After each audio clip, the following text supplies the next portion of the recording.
Es pat īsti nevaru paskaidrot, kāpēc es neesmu bijuši pāris mēnešus. Daudz mēnešus. Es neesmu bijusi ļoti daudz mēnešus. Un dzīve ir gājusi virpulī, haotiskā virpulī, bet dzīve iet uz priekšu. Un šie ir bijuši pāris ļoti sarežģīti mēneši.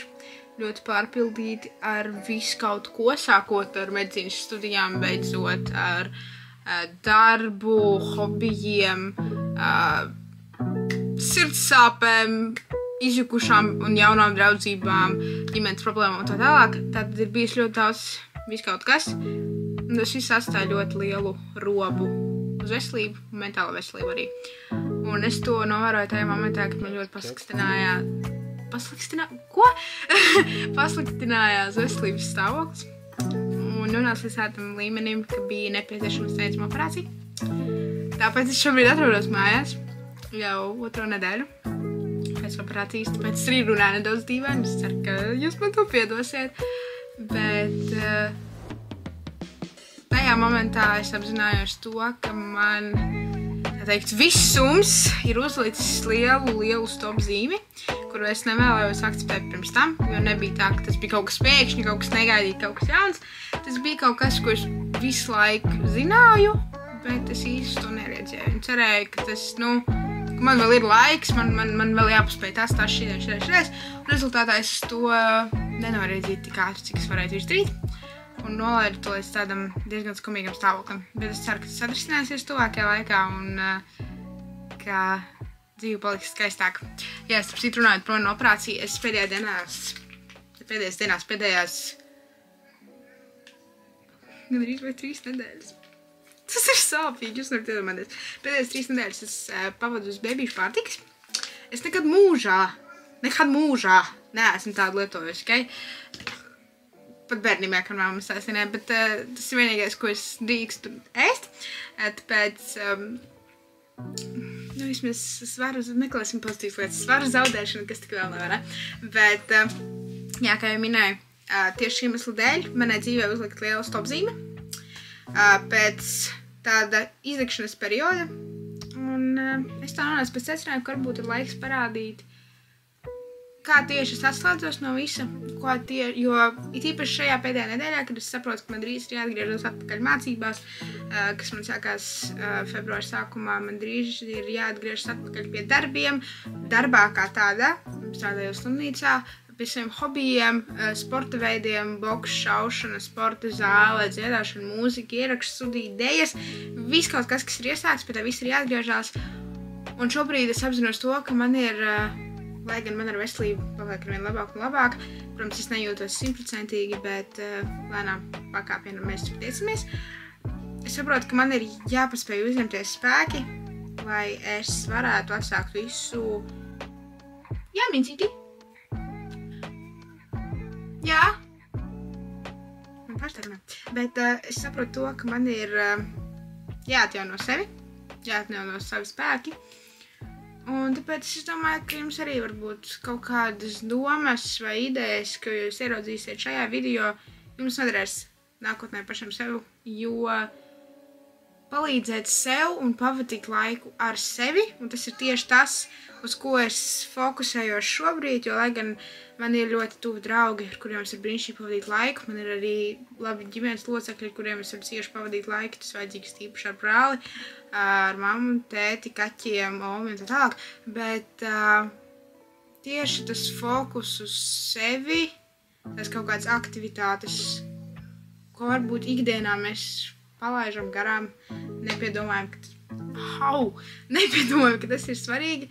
Tieši tās aktivitātes ir tas, ko es cenšos darīt pēdējās dienas, uz ko es cenšos ļoti likt akcentu, un es ļoti ceru, ka arī pēc tam, kad es atgriežīšos ierastajā ritmā, ko es jau zinu, ka būs traki, draugi mīļie, traki, es ceru, ka es spēšu saglabāt tās aktivitātes, lai es varētu uzturēt to savu veidu balansu, jo, es melotu, ja es teiktu, ka man tāds ir pirms tam bijis, vai arī, ka tāds ir tagad, jo tagad ir tāds peldošais periods starp visu, starp un neko. Tāpēc, jā, jūs nāksiet ar mani.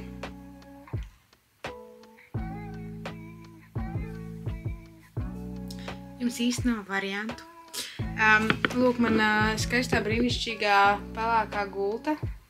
Galds, kur es izmantoju tikpat reti, kā parasti, jo parasti es atrodos šeit. Paldies. Paldies. Mēs mīlam. Tātad, viena no pirmajām lietām, ko es daru, tā ir noteikti mūzika austiņās vai pa visu istabu. Pilnībā vienalga, bet tā ir obligāta prasība, ņemot vērā to, ka es esmu mūzikas fanāts, vienmēr esmu bijusi un vienmēr būšu. Tā tiešām ir obligāta prasība. Otra lieta, ko es pēdējā laikā tiešām esmu uzsākusi, ir uzlikt telefonu tādā režīmā, ka es nevaru saņemt nevienu pašu paziņojumu, tikai tā iemesla dēļ, lai es nezaudētu koncentrāciju un varētu darīt to, ko es vēlos, jo man ir tendence ķert telefonu, atbildēt uz izziņām, zvaniem, paskatīties kādu video internetā, un tas novērš visu manu uzmanību. Un arī tad, kad es mēģinu atslēgties, man tas nodara, jo es atslēdzos no visas pasaules un esmu tajā savā burbulī, ja mēs to tā varam nosaukt. Un tad es to cenšos arī darīt ikdienā, tas man patiešām ļoti palīdz atslēgties, kaut vai uzliekot timeru uz 5 minūtēm, bet es ņemu, nosauksim to par pierakstu kladi, es gan to saucu ikdienā savādāk, bet tā burtiski arī ir pierakstu klada, melna, skaista, rūtiņu lapas, kur es vienkārši izlieku visas savas domas uz papīra. Viss, kas man tajā mirklī ir prātā, visas savas pārdzīvojumus, emocijas, visu savu haosu, un es esmu ar savām domām. Es tajā mirklī pilnībā apzinos to, kas notiek manā prātā, un es mēģinu to visu iztukšot, lai es varētu justies vismaz par tiem 10 gramiem vieglāk. Un jūs neticēsiet, bet tas tiešām palīdz. Kaut vai tās 5 minūtes, kad timers noskan, laiks ir beidzies, un ir varbūt jādara kaut kas cits.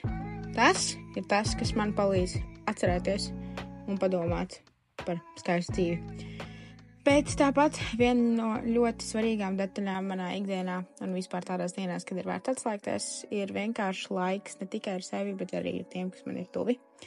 Un ņemot vērā, kā es teicu, lai gan pavadīt laiku ar ģimeni un draugiem ir ļoti labi, man ir arī maizivnieki, kas bieži vien man sastāv kompāniju, piemēram, skatoties filmas. Un šajā reizē es atvainojos, bet Breds Pitts un Angelina Jolie filmā Mr. un Mrs. Smith, klasika, kas jau ir redzēta simtiem un simtiem reižu, ir vērts skatīties vēlreiz. Tātad, man ienāca prātā doma, kas ir ļoti reti vispār, bet man tikai ideja. Jā, brīnišķīgs setups, bet man istabā ir moments, jo es kādreiz ļoti aktīvi gāju glaznošanas nodarbībām, es ļoti daudz darīju, man ļoti patīk. Tas bija kaut kas man ļoti patika. Es ļoti gribēju darīt. Ko es vienkāršām izbaudīju. Man žēl, ka man vairāk tam īsti nepietiek laika. Tā kā pabrīdu pēdējos 3-4. Jo ir pārāk daudz lietas, kas jāpaspēj vienlaicīgi. Un tā ir viena no tām lietām, ko es ļoti nožēloju, ka es apstāju novērtēju.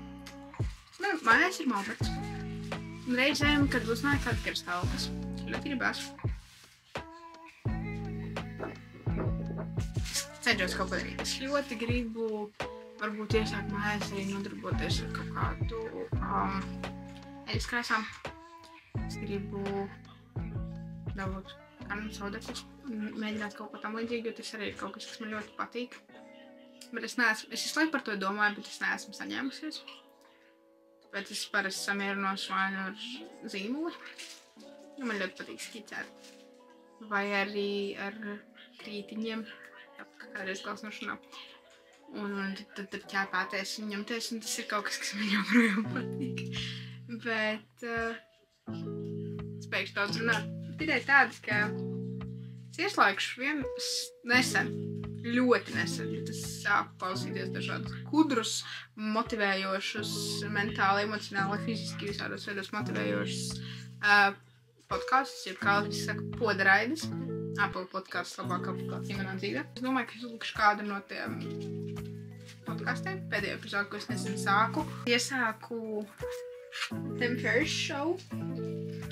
Pēdējo epizodi ar Chris Saka, kas vispār tā kā mums pārstunām tikai ielādēt Apple podkastos, tāpēc es iesāku klausīties, negribu turpināt, viņa ir 3 stundas gara. Vispār ļoti labs šovs, ko man patīk klausīties, jo viņš autors un visiem runā par ļoti daudzām tādām aktuālām tēmām. Es gribu kaut ko paskicēt. Un man ir ienākusi prātā ļoti laba doma.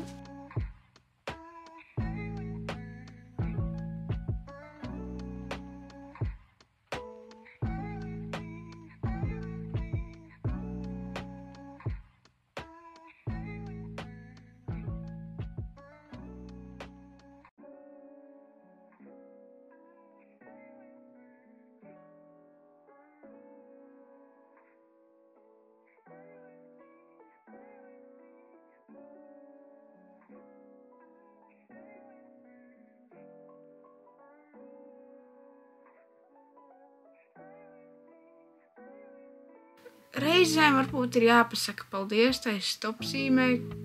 Protams, ar to nāk arī ļoti daudz mocību sāpju un veselības problēmu, bet reizēm vienkārši iesnes saķerot, kad uzliek stop zīmi un ķermenis pasaka, nē, viss man pietiek, atpūties.